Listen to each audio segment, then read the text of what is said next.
रंगां दा त्योहार होली।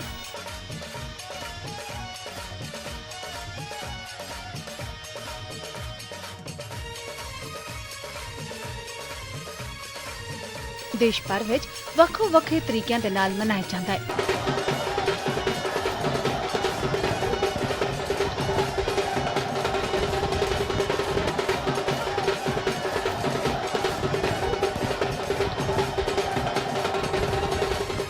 खासकर उत्तर भारत विच ऐसे रंग वेखण वाले हुंदे ने।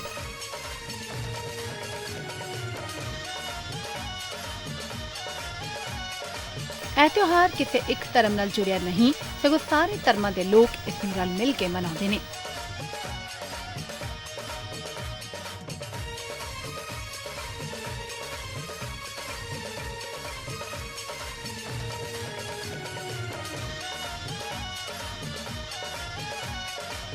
होली बसंत रुत का त्योहार है। चारे पासे फुल, नवे दरख्तां दी पत्तियां वातावरण नूं सुगंधित कर दिंदियां ने। अजिहे विच जद बिखरदे ने रंगां दी इंद्रधनुष तां हर कोई इस विच सराबोर होण नूं ललचा जांदा है।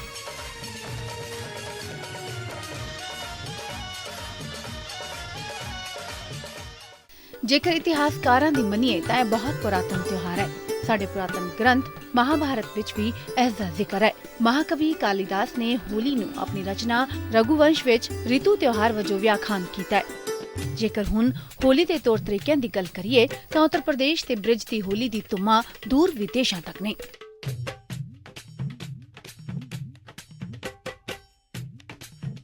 कृष्ण भगवान अपनी गोपियां दे नाल रल के होली खेडदे सन। राधा कृष्ण दे जीवन काल समय ही ब्रिज दे लोकां दे घरां विच होली मनाउण दी रिवायत शुरू हुई, जो अज दे समय विच अपना स्टाइल भावें कि बदल चुकी है, पर जोश अज भी उन्ना ही बरकरार है।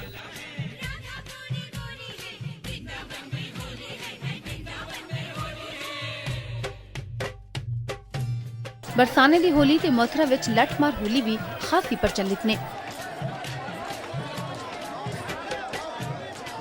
लठमार होली दे विच औरतां लठ मारदियां होईयां खेलदियां ने ते मर्द अपना बचाव करदे ने।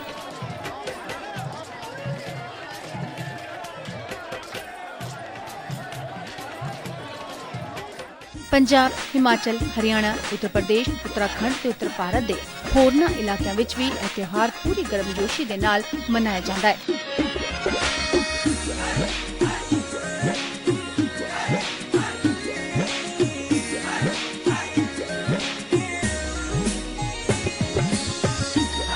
ते हुण जेकर इस दे पिछोकड़ दे झात पाई जाए तां काफी मिथिहासक कथावां इस नाल जुड़ियां ने। सब तो वध प्रचलित मिथिहासिक कथा होली तो ठीक एक दिन पहला होलिका दे नाल जुड़ी हुई है। इस कथा मुताबिक हरनाकश नां दा एक राजा दुनिया नूं जित चुकिया सी ते प्रजा पासों अपनी पूजा करवांदा सी, पर उसदा खुद दा पुत्र प्रहलाद भगवान विष्णु दा भगत सी ते उसने पिता नूं अपना भगवान मनन तो मना कर दिता। इस करके हरनाकश उस नूं घृणा करदा ते उस नूं मरवाण दी हमेशा ब्योतबंदी बनाउंदा। उसने प्रहलाद नूं मारन लई कई बार यतन कीते, पर सफलता ना मिली। आखिर उसने अपनी भैन होलिका नूं कहा कि प्रहलाद नूं अपनी गोद विच बिठा के बलदी चिखा विच बैठ जावे।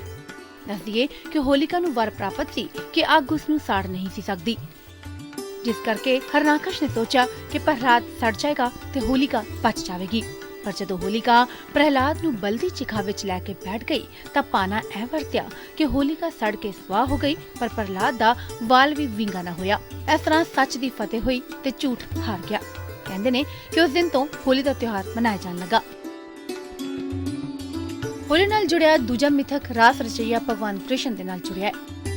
मन्निया जांदा है कि कृष्ण भगवान ने ही राधा ते गोपियां दे नाल रंगां दे नाल खेडण दी शुरुआत कीती। रास दा रूप रंगां दे नाल खेडिया जाण लग्या ते आम लोकां विच भी यह रिवायत होले होले पक्के तौर ते शामिल हो गई।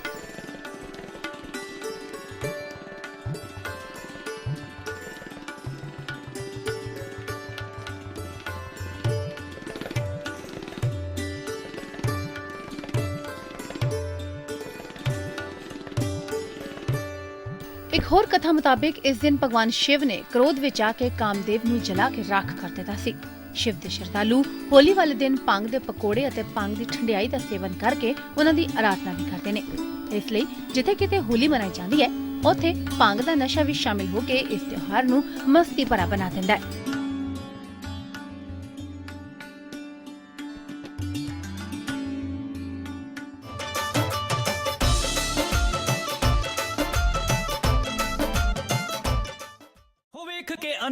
ਗਿਆ ਜੀ ਸੋਹਣਾ ਲੱਗਿਆ ਆਨੰਦਪੁਰ ਮੇਲਾ ਗੁਰਾਂ ਦੇ ਦਵਾਰੇ ਆ ਗਿਆ ਜੀ ਹੋ ਕੇ ਕੰਮ ਤੋਂ ਪੰਜਾਬ ਸਾਰਾ ਵੇਲਾ ਵੇਖ ਕੇ ਆਨੰਦ ਆ ਗਿਆ ਜੀ ਸੋਹਣਾ ਲੱਗਿਆ ਆਨੰਦਪੁਰ ਮੇਲਾ ਗੁਰਾਂ ਦੇ ਦਵਾਰੇ ਆ ਗਿਆ ਜੀ ਹੋ ਕੇ ਕੰਮ ਤੋਂ ਪੰਜਾਬ ਸਾਰਾ ਵੇਲਾ। ਸਾਰੀ ਧਰਤੀ ਨੂੰ ਸੋਹਣੇ ਸੋਹਣੇ ਰੰਗਾਂ ਵਿੱਚ ਸ਼ਿੰਗਾਰਦੀ ਬਸੰਤ ਮੌਸਮ ਵਿੱਚ ਮਨਾਈ ਜਾਂਦੀ ਹੈ ਹੋਲੀ।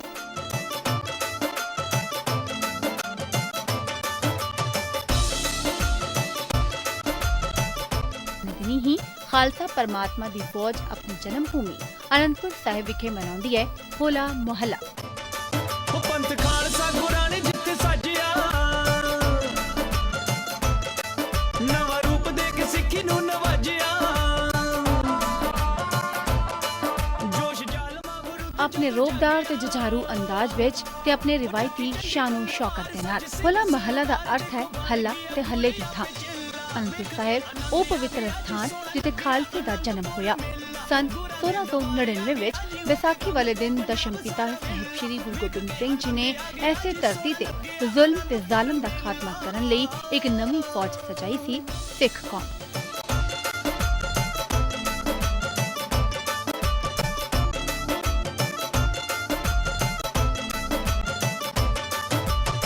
ਅਨੰਦਪੁਰ ਸਾਹਿਬ ਦਾ ਹੋਲਾ ਮਹੱਲਾ ਜਿੱਥੇ ਖਾਲਸੇ ਦੀ ਚੜ੍ਹਦੀ ਕਲਾ ਦਾ ਪ੍ਰਤੀਕ ਹੈ, ਉੱਥੇ ਇਸ ਵਿੱਚ ਖਾਲਸੇ ਦੀ ਯੁੱਧ ਕਲਾ ਵੀ ਬੜੇ ਹੀ ਖੂਬਸੂਰਤ ਤੇ ਵਿਲੱਖਣ ਪ੍ਰਦਰਸ਼ਨੀ ਨਾਲ ਦਿਖਦੀ ਜਾਂਦੀ ਹੈ। ਸੇਵਾਦਾਰ ਦੂਰੋਂ ਦੂਰੋਂ ਚੱਲੇ ਆਉਂਦੇ ਨੇ। ਹੋਲਾ ਮਹੱਲਾ ਸਮੇਂ ਦਸ਼ਮੇਸ਼ ਪਿਤਾ ਗੁਰੂ ਗੋਬਿੰਦ ਸਿੰਘ ਜੀ ਨੇ ਜਿੱਥੇ ਸਿੱਖਾਂ ਦੀ ਰਹਿਣੀ ਬਹਿਣੀ ਬਦਲੀ, ਉੱਥੇ ਉਹਨਾਂ ਦੇ ਤਿਉਹਾਰਾਂ ਵਿੱਚ ਵੀ ਵੱਡੀ ਤਬਦੀਲੀ ਕਰ ਦਿੱਤੀ। ਇਤਿਹਾਸ ਮੁਤਾਬਿਕ ਸਾਹਿਬ ਸ਼੍ਰੀ ਗੁਰੂ ਗੋਬਿੰਦ ਸਿੰਘ ਜੀ ਨੇ ਚਰਨ ਗੰਗਾ ਨੇੜੇ ਆਪਣੇ ਸਿੰਘਾਂ ਦੇ ਘੁੜਸਵਾਰੀ ਤੇ ਸ਼ਸਤਰ ਚਲਾਉਣ ਦੇ ਮੁਕਾਬਲੇ ਕਰਵਾਏ। ਇਸ ਤੋਂ ਬਾਅਦ ਹੀ ਇਹ ਤਿਉਹਾਰ ਹੋਲਾ ਮਹੱਲਾ ਵਜੋਂ ਮਨਾਇਆ ਜਾਣ ਲੱਗ ਪਿਆ। ਗੁਰਾਂ ਦੇ ਦਵਾਰੇ ਆ ਗਿਆ ਜੀ ਹੋ ਕੇ ਕੰਮ ਤੋਂ ਪੰਜਾਬ ਸਾਰਾ ਵੇਲਾ ਵੇਖ ਕੇ ਆਨੰਦ ਆ ਗਿਆ ਜੀ ਸੋਹਣਾ ਲੱਗਿਆ ਆਨੰਦਪੁਰ ਮੇਲਾ।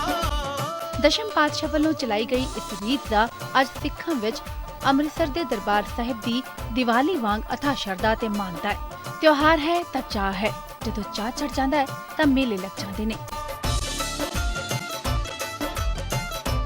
ਸਿੱਖ ਜੀਵਨ ਦੇ ਵਿੱਚ ਹੋਰਨਾਂ ਮੇਲਿਆਂ ਵਾਂਗ ਹੀ ਹੋਲਾ ਮਹੱਲਾ ਦੇ ਮੇਲਾ ਵੀ ਖਾਸ ਚਾਅ ਰੱਖਦਾ ਹੈ ਅਤੇ ਸ਼੍ਰੀ ਅਨੰਦਪੁਰ ਸਾਹਿਬ ਵਿੱਚ ਇਸ ਮੌਕੇ ਦੀ ਸ਼ੋਭਾ ਵੇਖਣ ਨੂੰ ਪੈਂਦੀ ਹੈ।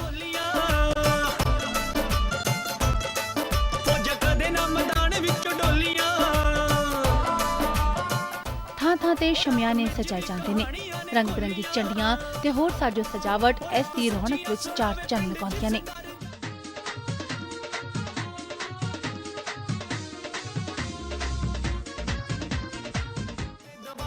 ਇਸ ਥਾਂ ਤੇ ਕਈ ਦਿਨ ਰੌਣਕ ਰਹਿੰਦੀ ਹੈ। ਉਹ ਰੌਣਕ ਜਿਸ ਨੂੰ ਸ਼ਬਦਾਂ ਵਿੱਚ ਬਿਆਨ ਕਰਨਾ ਬੇहद ਮੁਸ਼ਕਿਲ ਹੈ। ਸ਼ਰਧਾਲੂ ਹੁਮਹੁਮਾ ਕੇ ਪਹੁੰਚਦੇ ਨੇ। ਬੱਸ ਅੱਡੇ ਤੋਂ ਲੈ ਕੇ ਰੇਲਵੇ ਸਟੇਸ਼ਨ ਤੱਕ ਚਾਵਾਂ ਨਾਲ ਭਰਪੂਰ ਸੰਗਤ ਦਾ ਹੜ ਅਨੰਦਪੁਰ ਸਾਹਿਬ ਪਹੁੰਚਣ ਦੀ ਆਪਣੀ ਛਾਪ ਛੱਡਦਾ ਹੈ। ਸੋਹਣਾ ਲੱਗਿਆ ਆਨੰਦਪੁਰ ਮੇਲਾ ਗੁਰਾਂ ਦੇ ਦਵਾਰੇ ਆ ਗਿਆ ਜੀ ਹੋ ਕੇ ਕੰਮ ਤੋਂ ਪੰਜਾਬ ਸਾਰਾ। ਕਦੇ ਕਿਹਾ ਜਾਂਦਾ ਸੀ ਕਿ ਹੋਲਾ ਮਹੱਲਾ ਅਨੰਦਪੁਰ ਸਾਹਿਬ ਦਾ ਵੇਖਣ ਲਈ ਪੂਰਾ ਪੰਜਾਬ ਆ ਗਿਆ, ਪਰ ਇਸ ਵਾਰ ਦਾ ਹੋਲਾ ਮਹੱਲਾ ਤਾਂ ਅਜਿਹਾ ਲੱਗਦਾ ਹੈ ਜਿਵੇਂ ਪੂਰੀ ਦੁਨੀਆ ਹੀ ਸ਼੍ਰੀ ਅਨੰਦਪੁਰ ਸਾਹਿਬ ਸਮਾ ਜਾਣਾ ਚਾਹੁੰਦੀ ਹੋਵੇ। ਸੰਗਤਾਂ ਹਰ ਤਰੀਕੇ ਦੇ ਨਾਲ ਪਹੁੰਚ ਰਹੀਆਂ ਸਨ, ਭਾਵੇਂ ਬੱਸ ਦੇ ਉੱਪਰ ਜਾਂ ਬਾਹਰ। ਸੰਗਤਾਂ ਨੇ ਐਸੀ ਕੋਈ ਪਰਵਾਹ ਨਹੀਂ। ਭਾਵੇਂ ਟਰੈਕਟਰ, ਟਰਾਲੀ, ਟਰੱਕ ਜਾਂ ਫਿਰ ਮੋਟਰਸਾਈਕਲ, ਜਿਸ ਨੂੰ ਕੋਈ ਸਵਾਰੀ ਨਹੀਂ ਮਿਲਦੀ ਉਹ ਪੈਦਲ ਹੀ ਅਨੰਦਪੁਰ ਸਾਹਿਬ ਪਹੁੰਚ ਰਿਹਾ ਸੀ। ਨਵਾਂ ਰੂਪ ਦੇ ਕੇ ਸਿੱਖੀ ਨੂੰ ਨਵਾਜਿਆ। ਅਗਲੇ ਦਿਨ ਸਵੇਰੇ ਤਖਤ ਸ਼੍ਰੀ ਕੇਸਗੜ੍ਹ ਸਾਹਿਬ ਵਿਖੇ ਸ਼੍ਰੀ ਅਖੰਡ ਪਾਠ ਸਾਹਿਬ ਆਰੰਭ ਹੋਏ। ਹੋਲੇ ਮਹੱਲੇ ਦੀ ਆਰੰਭਤਾ ਦੀ ਅਰਦਾਸ ਸਿੰਘ ਸਾਹਿਬ ਗਿਆਨੀ ਮਲ ਸਿੰਘ ਵੱਲੋਂ ਕੀਤੀ ਗਈ। ਇਸ ਤੋਂ ਬਾਅਦ ਹਰ ਸਾਲ ਦੀ ਤਰ੍ਹਾਂ ਇਸ ਵਾਰ ਵੀ ਸੰਤ ਬਾਬਾ ਪ੍ਰੀਤਮ ਸਿੰਘ ਡਮੋਲੀ ਵਾਲਿਆਂ ਦੇ ਸਥਾਨ ਅਗੰਮਪੁਰ ਤੋਂ ਨਿਰਮਲ ਡੇਬ ਦੁਆਬਾ ਮੰਡਲ ਵੱਲੋਂ ਵਿਸ਼ਾਲ ਨਗਰ ਕੀਰਤਨ ਕੱਢਿਆ ਗਿਆ।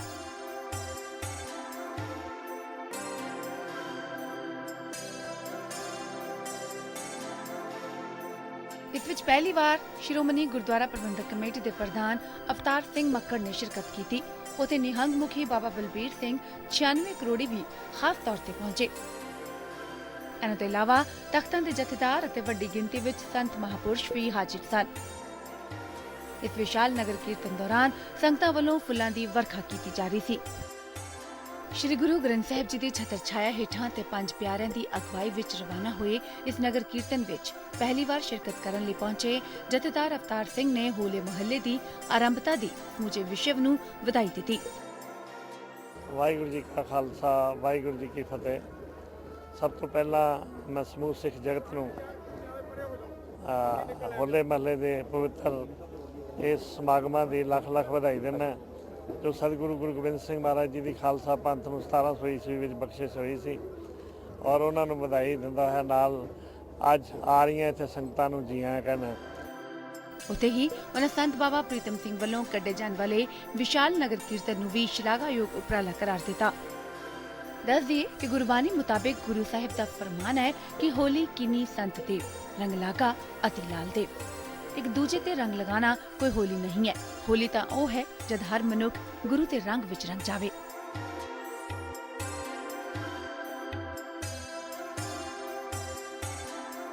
ਫਿਰ ਸ਼੍ਰੀ ਗੁਰੂ ਗੋਬਿੰਦ ਸਿੰਘ ਜੀ ਨੇ ਖਾਲਸਾ ਪੰਥ ਦੀ ਸਾਜਨਾ ਤੋਂ ਬਾਅਦ ਜਿੱਥੇ ਪੁਰਾਣੇ ਸਾਰੇ ਰੀਤੀ ਰਿਵਾਜਾਂ ਨੂੰ ਨਵਾਂ ਰੂਪ ਦਿੱਤਾ, ਉੱਥੇ ਇਸ ਨੂੰ ਹੋਲੀ ਤੋਂ ਹੋਲਾ ਮਹੱਲਾ ਬਣਾ ਦਿੱਤਾ। ਇਹ ਕਾਰਨ ਹੈ ਕਿ ਨਿਹੰਗ ਸਿੰਘ ਮਹੱਲੇ ਵਾਲੇ ਦਿਨ ਜੰਗਜੂ ਕਰਤੱਵ ਦਿਖਾਉਂਦੇ ਨੇ ਤੇ ਹਰ ਧਰਮ ਤੇ ਜਾਤੀ ਦੇ ਲੋਕ ਐਸੇ ਕੌਮੀ ਤਿਉਹਾਰ ਵਿੱਚ ਸ਼ਿਰਕਤ ਕਰਦੇ ਨੇ, ਜਦਕਿ ਪਹਿਲਾਂ ਸਿੱਖਾਂ ਨੂੰ ਘੁੜਸਵਾਰੀ ਕਰਨ ਆਦਿ ਦੀ ਇਜਾਜ਼ਤ ਨਹੀਂ ਹੁੰਦੀ ਸੀ। ਇੱਥੇ ਇਹ ਵੀ ਦੱਸਣਯੋਗ ਹੋਵੇਗਾ ਕਿ ਖਾਲਸਾਈ ਸ਼ਾਨ ਸ਼ੌਕਤ ਦੇ ਪ੍ਰਤੀਕ ਹੋਲੇ ਮਹੱਲੇ ਦੇ ਤਿਉਹਾਰ ਦੇ ਪਹਿਲੇ ਦਿਨ ਅਨੰਦਪੁਰ ਸਾਹਿਬ ਪੂਰੇ ਖਾਲਸਾਈ ਰੰਗ ਵਿੱਚ ਰੰਗ ਗਿਆ ਤੇ ਹੀ ਸੰਗਤਾਂ ਦਾ ਜਲਾਉ ਵੇਖਦੇ ਹੀ ਪੈਂਦਾ ਸੀ।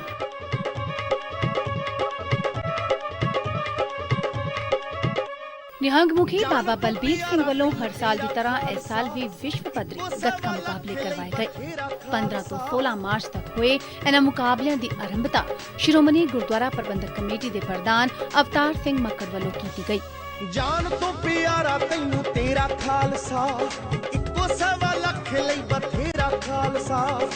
ਚੜ੍ਹਦੀ ਕਲਾ ਚ ਤੇਰਾ ਪੰਥ ਹੈ ਪਿਆਰਾ, ਆਇਆ ਜੋ ਮਟਾਉਣ ਲੱਭਿਆ ਨਹੀਂ ਭਾਲਿਆ।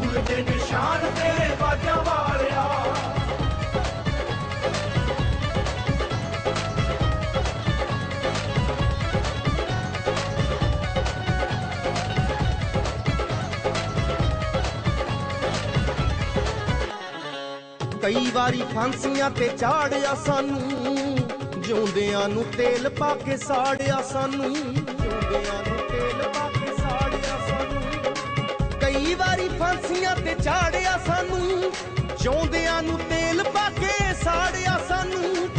ਅਣਖ ਮਰੀ ਨਾ ਸਾਡੀ ਸਰਕਾਰਾਂ ਤੋਂ, ਜੀ ਤੋਂ ਜਿੰਨਾ ਜ਼ੋਰ ਲੱਗਦਾ ਸੀ ਲਾ ਲਿਆ।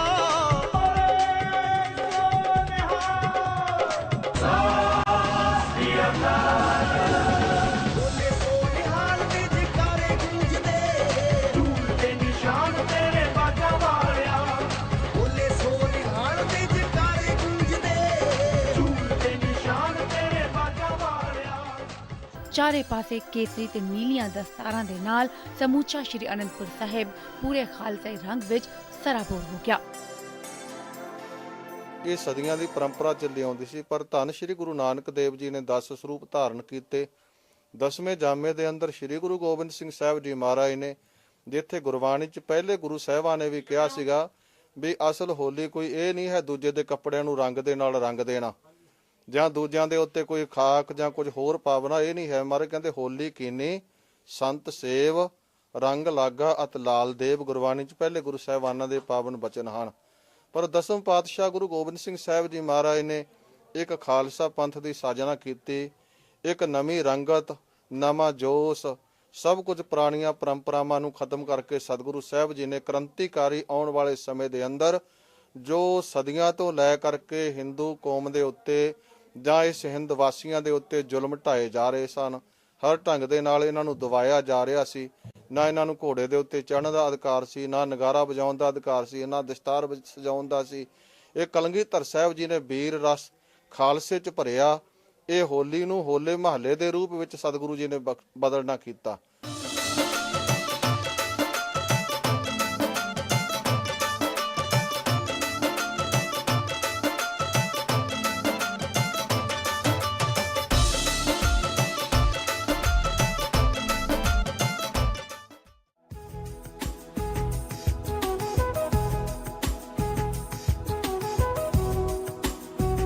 ਜੇ ਮੇਲੇ ਦੇ ਨਜ਼ਾਰੇ ਦੀ ਗੱਲ ਕਰੀਏ ਤਾਂ ਕਦਮ ਦਰ ਕਦਮ ਚੂੜੀਆਂ ਤੇ ਹੋਰ ਸਾਜੋ ਸਮਾਨ ਵਾਲੇ ਬੈਠੇ ਹੋਏ ਸਨ।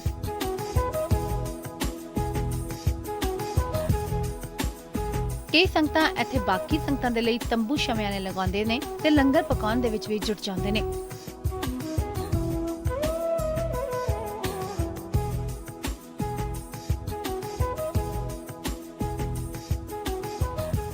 ਗੁਰਦੁਆਰਾ ਸਾਹਿਬ ਤੋਂ ਇਲਾਵਾ ਸੰਗਤ ਜਿੱਥੇ ਚਾਹੇ ਡੇਰੇ ਲਗਾ ਲੈਂਦੀ ਹੈ ਅਤੇ ਮੇਲੇ ਦਾ ਆਨੰਦ ਮਾਣਦੇ ਨੇ।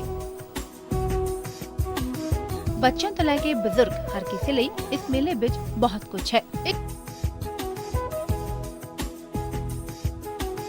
ਇੱਕ ਪਾਸੇ ਸਿੱਖ ਸੰਗਤਾਂ ਮੇਲੇ ਲਈ ਪਹੁੰਚ ਰਹੀਆਂ ਹੁੰਦੀਆਂ ਨੇ ਤੇ ਦੂਜੇ ਪਾਸੇ ਨਿਹੰਗ ਸਿੰਘਾਂ ਦੇ ਜਥੇ ਇੱਥੇ ਆ ਕੇ ਛਾਉਣੀਆਂ ਲਗਾਉਂਦੇ ਨੇ।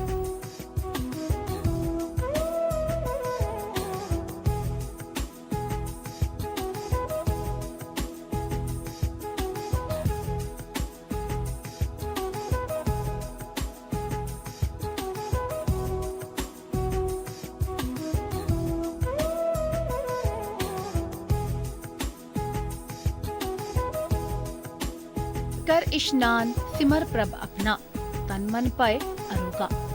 सिख ਰਹਿਤ ਮਰਿਆਦਾ ਵਿੱਚ ਇਸ਼ਨਾਨ ਨੂੰ ਬਹੁਤ ਮਹੱਤਵ ਦਿੱਤਾ ਜਾਂਦਾ ਹੈ ਅਤੇ ਪਵਿੱਤਰ ਥਾਵਾਂ ਦੇ ਦਰਸ਼ਨਾਂ ਦੇ ਨਾਲ ਹੀ ਪਵਿੱਤਰ ਸਰੋਵਰਾਂ ਦੇ ਦਰਸ਼ਨਾਂ ਨੂੰ ਵੀ ਮਾਨਤਾ ਬਖਸ਼ੀ ਗਈ ਹੈ।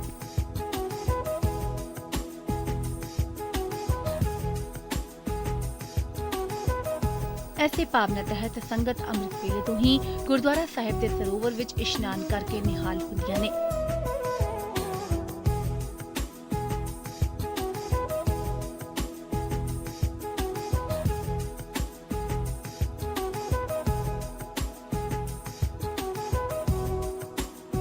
ਇਸ਼ਨਾਨ ਕਰਨ ਤੋਂ ਬਾਅਦ ਸੰਗਤਾਂ ਗੁਰਦੁਆਰਾ ਸਾਹਿਬ ਦੇ ਦਰਸ਼ਨ ਕਰ ਦਿਨ ਦੀ ਸ਼ੁਰੂਆਤ ਕਰਦੀਆਂ ਨੇ।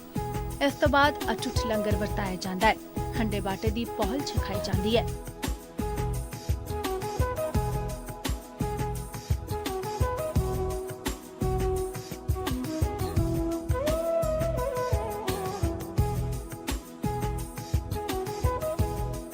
ਮੇਲੇ ਦੇ ਇਕੱਠ ਵਿੱਚ ਸਿਆਸੀ ਪਾਰਟੀਆਂ ਜਨਤਾ ਤੱਕ ਪਹੁੰਚ ਕਰਨ ਲਈ ਸਿਆਸੀ ਕਾਨਫਰੰਸਾਂ ਵੀ ਕਰਦੀਆਂ ਨੇ।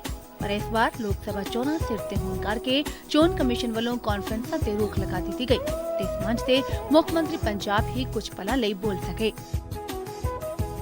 ਅੱਜ ਦਾ ਦਿਨ ਖਾਲਸਾ ਪੰਥ ਵਾਸਤੇ ਹੀ ਨਹੀਂ, ਸਾਰੇ ਪੰਜਾਬੀਆਂ ਵਾਸਤੇ ਨਹੀਂ, ਬਲ ਦੇਸ਼ ਵਾਸੀਆਂ ਵਾਸਤੇ बड़ा ही पवित्र ते इतिहासक दिन है। इस दिन ते दूर दराज तो लोग अपना शरधा भेंट करने वास्ते आनंदपुर साहब दी पवित्र ते इतिहासक स्थान ते इत्थे हाजरियां भरदे हैं। गुरु गोबिंद सिंह जी महाराज ने होले महल्ले का दिन इस करके रखिया सी कि उस वेले संगतां बड़ियां मायूस सन और हालात चंगे नहीं सन। मुगलों का राज सी ते संगतां विच शक्ति भरन वास्ते, चढ़दी कला विच संगतां नूं लिजाण वास्ते ये होले महल्ले का त्योहार हुंदा सी।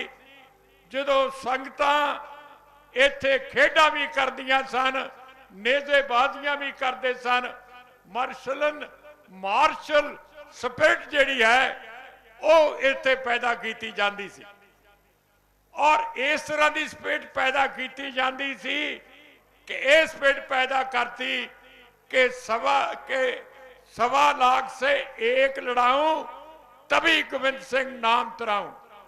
एक आदमी नू 1.25 लाख का मुकाबला करने वास्ते उन्होंने एक कौम नू तैयार करी। कोई सिखा वास्ते नहीं, ਸਾਰੀ ਮਨੁੱਖਤਾ ਵਾਸਤੇ। ਹਰ ਕਰ ਕਿਰਪਾ ਮਨ ਵਸ ਜਿਓ। ਇਸ ਦੌਰਾਨ ਕੀਰਤਨ ਦਰਬਾਰ ਨੇ ਸੰਗਤਾਂ ਨੂੰ ਨਿਹਾਲ ਕੀਤਾ ਤੇ ਸੰਗਤਾਂ ਦਾ ਭਾਰੀ ਹਜੂਮ ਅਲੌਕਿਕ ਨਜ਼ਾਰਾ ਪੇਸ਼ ਕਰ ਗਿਆ। ਮਨ ਵਸ ਜਿਓ ਵਸ ਮੇਰੇ ਪਿਆਰਿਆ ਵਸ ਮੇਰੇ ਗੋਬਿੰਦਾ ਵਸ ਮੇਰੇ ਪਿਆਰਿਆ ਵਸ ਮੇਰੇ ਗੋਬਿੰਦਾ। ਹਰ ਕਰ ਕਿਰਪਾ ਮਨ ਵਸ ਜਿਓ। ਹਰ ਕਰ ਕਿਰਪਾ ਮਨ ਵਸ ਜਿਓ। ਹਰ ਕਰ ਕਿਰਪਾ ਮਨ ਵਸ ਜਿਓ ਵਸ ਮੇਰੇ ਪਿਆਰਿਆ ਵਸ ਮੇਰੇ ਗੋਬਿੰਦਾ ਵਸ ਮੇਰੇ ਪਿਆਰਿਆ ਵਸ ਮੇਰੇ ਗੋਬਿੰਦਾ।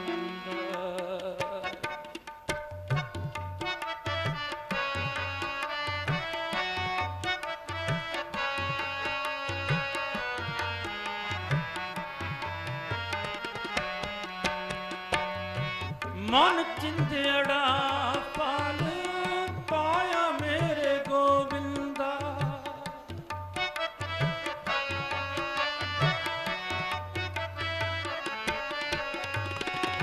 ਮਨ ਚਿੰਦੜਾ ਪਾਲ ਪਾਇਆ ਮੇਰੇ ਗੋਬਿੰਦ।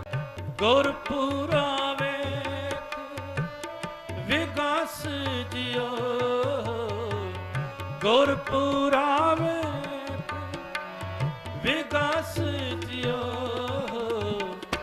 ਵਸ ਮੇਰੇ ਪਿਆਰਿਆ ਵਸ ਮੇਰੇ ਗੋਬਿੰਦਾ ਵਸ ਮੇਰੇ ਪਿਆਰਿਆ ਵਸ ਮੇਰੇ ਗੋਬਿੰਦਾ।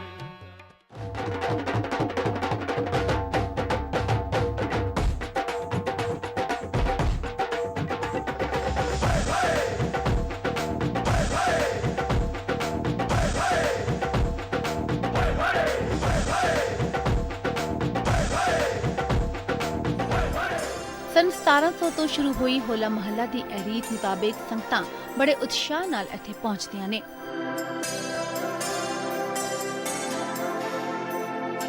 ਦਿਲ ਵਿੱਚ ਇੱਕੋ ਹੀ ਤਮੰਨਾ ਹੁੰਦੀ ਹੈ ਗੁਰੂ ਘਰ ਦੀ ਬਖਸ਼ਿਸ਼ਾਂ ਤੇ ਨਾਲ-ਨਾਲ ਨਿਹੰਗ ਸਿੰਘਾਂ ਦੇ ਕਰਤੱਵ ਵੇਖਣੇ। ਜੀ ਹਾਂ, ਸ਼੍ਰੀ ਅਨੰਦਪੁਰ ਸਾਹਿਬ ਮੁਹੱਲੇ ਦਾ ਖਾਸ ਖਿੱਚ ਦਾ ਕੇਂਦਰ ਹੁੰਦੇ ਨੇ ਨਿਹੰਗ ਸਿੰਘ। ਨੀਲੇ ਪੀਲੇ ਬਾਣੇ ਵਿੱਚ ਸਜਿਆ ਗੁਰੂ ਦੀ ਲਾਡਲੀ ਫੌਜਾਂ ਨਿਹੰਗ ਸਿੰਘ ਸ਼ਸਤਰਾਂ ਦੇ ਨਾਲ ਲੈਸ ਹੋ ਕੇ ਹਾਥੀ ਕੋੜਿਆਂ ਤੇ ਸਵਾਰ ਹੋ ਕੇ ਨਗਾੜਿਆਂ ਦੀ ਚੋਟ ਤੇ ਬੈਂਡ ਬਾਜਿਆਂ ਦੇ ਨਾਲ ਚਰਨ ਗੰਗਾ ਦੇ ਵੱਲ ਤੋਰੇ ਪਾਉਂਦੇ ਨੇ।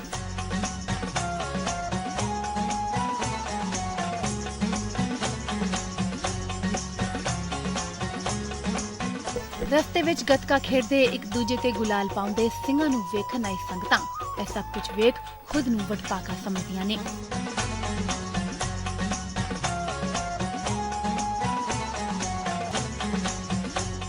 ਪ੍ਰਸ਼ਾਸਨ ਵੱਲੋਂ ਇੱਥੇ ਰੰਗਾਂ ਦੀ ਹੋਲੀ ਤੇ ਪਾਬੰਦੀ ਹੁੰਦੀ ਹੈ, ਪਰ ਨਿਹੰਗ ਸਿੰਘਾਂ ਨੂੰ ਇਸ ਤੇ ਛੂਟ ਹੁੰਦੀ ਹੈ ਤੇ ਸਿੰਘ ਰੰਗਾਂ ਦੀ ਹੋਲੀ ਖੇਡਦੇ ਆਪਸ ਵਿੱਚ ਗੁਲਾਲ ਪਾਉਂਦੇ ਤੇ ਬੋਲੇ ਸੋਨਿਹਾਲ ਦੇ ਜੈਕਾਰਿਆਂ ਨਾਲ ਇੱਕ ਵੱਖਰਾ ਹੀ ਨਜ਼ਾਰਾ ਪੇਸ਼ ਕਰਦੇ ਨੇ।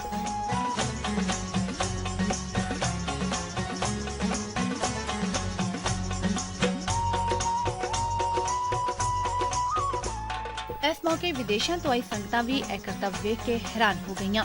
ਗੁਰੂ ਚਰਨਾਂ ਦੀ ਪਾਵਨ ਛੋਹ ਨਾਲ ਪਵਿੱਤਰ ਹੋਈ ਪਾਵਨ ਧੁੜ ਨੂੰ ਨਤਮਸਤਕ ਕਰ ਲੋਕ ਪਰਲੋਕ ਸੁਹੇਲਾ ਕਰਨ ਆਈ ਸੰਗਤ ਵਿੱਚ ਜਦ ਜੈਕਾਰੇ ਬੁਲਾਉਂਦੇ ਨਿਹੰਗ ਸਿੰਘਾਂ ਦੀ ਆਮਦ ਹੁੰਦੀ ਹੈ ਤਾਂ ਆਸਮਾਨ ਬੁਲੰਦ ਹੋਏ ਜੈਕਾਰਿਆਂ ਦੇ ਨਾਲ ਗੂੰਜ ਉੱਠਦਾ ਹੈ।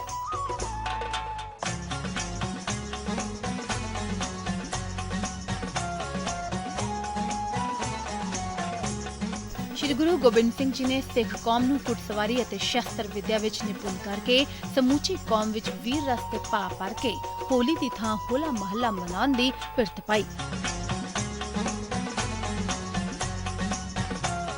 ਹੋਲਾ ਮਹੱਲਾ ਦੋ ਸ਼ਬਦਾਂ ਦਾ ਜੋੜ ਹੈ, ਜਿਸ ਵਿੱਚ ਹੋਲਾ ਤੋਂ ਭਾਵ ਹਮਲਾ ਤੇ ਮਹੱਲਾ ਤੋਂ ਭਾਵ ਉਹ ਸਥਾਨ ਜਿੱਥੇ ਜਿੱਤ ਹਾਸਲ ਕਰਨ ਤੋਂ ਬਾਅਦ ਠਹਿਰਾਵ ਕੀਤਾ ਜਾਂਦਾ ਹੈ। ਇਸ ਪ੍ਰਕਾਰ ਹੋਲਾ ਮਹੱਲਾ ਹੈ ਭਾਵ ਫਤਿਹ ਦਾ ਡੰਕਾ ਬਜਾਣਾ ਤੇ ਕਬਜ਼ਾ ਕਰਕੇ ਖੁਸ਼ੀਆਂ ਮਨਾਣਾ।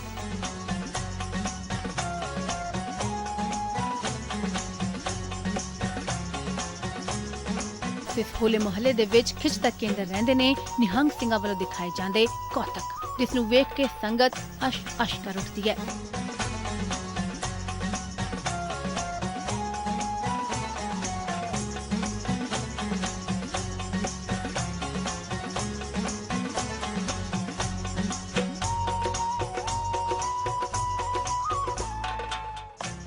ਖਾਲਸਾਈ ਧਰਤੀ ਤੇ ਇਸ ਵਾਰ ਦਾ ਹੋਲਾ ਮਹੱਲਾ ਵੀ ਪੂਰੇ ਜਾਹੋ ਜਲਾਲ ਦੇ ਨਾਲ ਸਮਾਪਤ ਹੋ ਗਿਆ।